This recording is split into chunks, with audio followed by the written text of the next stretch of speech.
চাচি আপনার নাম কি? আমার নাম নূরজাহান। নূরজাহান। আপনাদের বাড়ি কোন থানায় পড়ছে? গফরগাঁও। এটা কোন গ্রাম? রৌহা। রৌহা। রৌহা 2 নম্বর ওয়ার্ড। 2 নম্বর ওয়ার্ড। এখন আমি যে আজকে আপনার জন্য বাজার নিয়ে আসলাম, চাল ডাল সহ মাছ, আপনার তো উপকার হয়েছে? হ্যাঁ, আমার বাবা উপকার হয়েছে। আমার অনেক উপকার হয়েছে। আমার ঘরের দুঃখ গেছে। আজকে বাজার টাজার লইছেন বাবা, আমার ইয়া হচ্ছে বাবা, অনেক খুশি হয়েছি বাবা। ঘরে কি বাজারগুলো ছিল আপনার? সত্যি করে বলেন। না না বাবা, আমি আমার ঘরটা চেক করে দেখতারেন বাবা, আমি দেখে দেখতারেন আমার ঘর চেক করে দেন। মহিলাটা আছে নিশা কথা কো। আসসালামু আলাইকুম। আমার হাতে একটি ব্যাগ রয়েছে, কাঁধে একটি চালের বস্তা রয়েছে, আর এখানে এই যে প্রতিবন্ধী যে মিম রয়েছে, আমরা মূলত যার জন্য বাজারগুলো নিয়ে এসেছি উনি হলো মিমের দাদু। আমরা এখানে বাইক রেখেছি, এরপরে আর বাইক নিয়ে যাওয়ার কোনো সিস্টেম নাই, আমরা পায়ে হেঁটে যাব। ভিতরে মিম অপেক্ষারত রয়েছে বাজারের জন্য। আপনারা আমাদের সঙ্গে আসুন, কিরকম রাস্তা দিয়ে আমরা কন্টিনিউ মানবিক কাজগুলো চালিয়ে যাচ্ছি আপনাদেরকে দেখাবো। আসেন আপনারা, চাচি চলেন, আসেন। আমরা যাচ্ছি মিমদের বাড়িতে। প্রতিবন্ধী মিম, যাকে আমার প্রিয় ইউরোপ প্রবাসী ভাই, ইঞ্জিনিয়ার ভাই বাজার পাঠিয়েছেন। দেখেন আপনারা, রাস্তা দেখেন। এছাড়া কোনো উপায় নাই, কারণ মিমের তো কেউ নাই। মিমের দাদু রয়েছে, দাদু এসেছেন আমাদেরকে এগিয়ে নেওয়ার জন্য, আর মিম ঘরের ভিতরে রয়েছেন। আপনারা আমাদের সঙ্গে থাকুন। মিমের অনুভূতি কি এই বাজার পেয়ে আমরা দেখাবো আপনাদেরকে। দেখেন, আমরা চলে আসছি।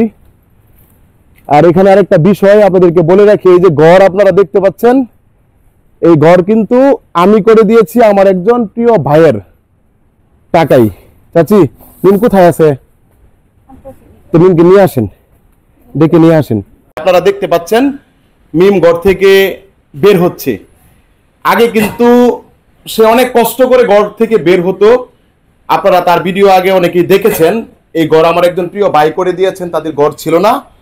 মিম, তুমি কেমন আছো? হ্যাঁ, তুমি ভালো আছো?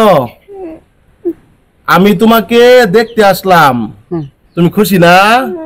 তো একটা হাসি দেও।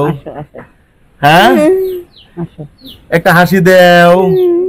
তোমার যে নতুন ঘর হয়েছে, তোমার এক আঙ্কেল যে আমার মাধ্যমে তোমাকে নতুন ঘর করে দিয়েছে, তুমি খুশি না? বলো না কেন? খুশি? তো একটা হাসি দেও, হাত সরাও, একটা হাসি দেও। আর শোনো, তোমার তো নতুন ঘর হয়েছে, তাই না? এখন তোমার আরেকজন আঙ্কেল, উনি ইউরোপ প্রবাসী, ওনার বাড়ি হইল গা সিলেট, উনি একজন ইঞ্জিনিয়ার। তোমার আঙ্কেল, বুঝতে পারছো?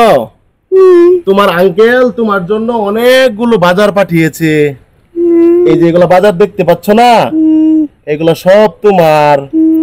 তুমি খুশি? তাহলে একটা হাসি দেও। তাহলে তোমার আঙ্কেলের জন্য একটু দোয়া করো, তোমার যে আঙ্কেল বাজার পাঠাইছে। ও, তুমি এইভাবে দোয়া করতেছো? মিম, তুমি মাছ খাও? রুই মাছ? রুই মাছ খাও? মিম, তাহলে তোমার আঙ্কেল তোমার জন্য কি কি বাজার পাঠাইছে তোমার দাদু একটু দেখাক তোমাকে। মিম, মিম, তোমার আঙ্কেল তোমার জন্য কি কি বাজার দিচ্ছে তুমি দেখছো? তোমার জন্য বলতে পারবা? এটার নাম কি? এখানে যা যা দিছে নাম বলতে পারবা? নাম বলো।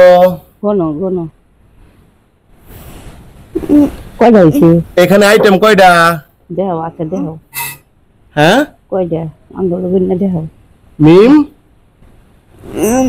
তুমি খুশি হয়েছো? তাহলে একটা হাসি দেও, সবাই তোমার হাসি দেখো। হাত সরায় নেও।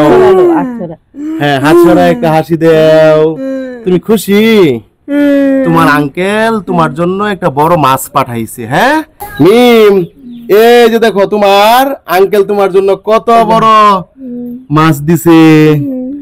হ্যাঁ, তুমি খুশি হয়েছো? তাহলে একটা হাসি দেও। চাচি, সত্যি করে কইবেন, মাছ পছন্দ হয়েছে? পছন্দ হয়েছে বাবা। পছন্দ হয়েছে না বাবা, আমি অনেক জীবন ধরে মাছ আইন না খাই না বাবা। যে কয়টা দিন ধরে মাছটা খাই না বাবা, এই একটু মাংস ঈদ মৌসুম আইলে যদি মাংস দিয়ে তো যদি খাই না তো মাঝে মাঝে কিনে খেতাই না। আমি বাবা আমার বাড়িতে আলু সমান ফেক, আমি কি বা আমার লাগে এই বাজারটি বাবা লই লাই আমার বা হাতে বেশি উগার আপনি করলেন, কত কিছু লই এলেন বাবা আমার লাগা। বাজার পাঠাইছে আপনার এক বাবা, উনি থাকেন ইউরোপে, বাড়ি হলো সিলেট। উনি একজন দক্ষ ইঞ্জিনিয়ার। আপনার ওই বাবা যেহেতু টাকা দিতে পারছে আমার কাছে, তাহলে আমি কি বাজারটা আপনার বাড়িতে নিয়ে আসতে পারবো না? আমি এই বাবারে আমার মাথার যত চুল আল্লাহ আমার দোয়া করি এই বাবারে অত ফরমাই দেব। আমি বাবা বহুত এই বাচ্চারা লই অনেক কষ্ট করি, আমি ঘরের কষ্ট করছি, আমি ঘরটা দিছি আরো বাজার টাজার কম বেশি দিন আজকাল লইছুন বাবা, আবার বাজার মাছ বাবা। আমি তো হই না হেরে বাবা, আমি কাঁদতাছি। চাচি, মানুষ বিয়া দিলে বাহার বাজেন বা ভাই বেড়াবে লাগে, সেই অনুদানে আজকে বাবা তো বছরের ভিত্তে আজকে আমার বাড়িতে আপনি এই সব কিছু লইয়া টইয়া আইসিন বাবা।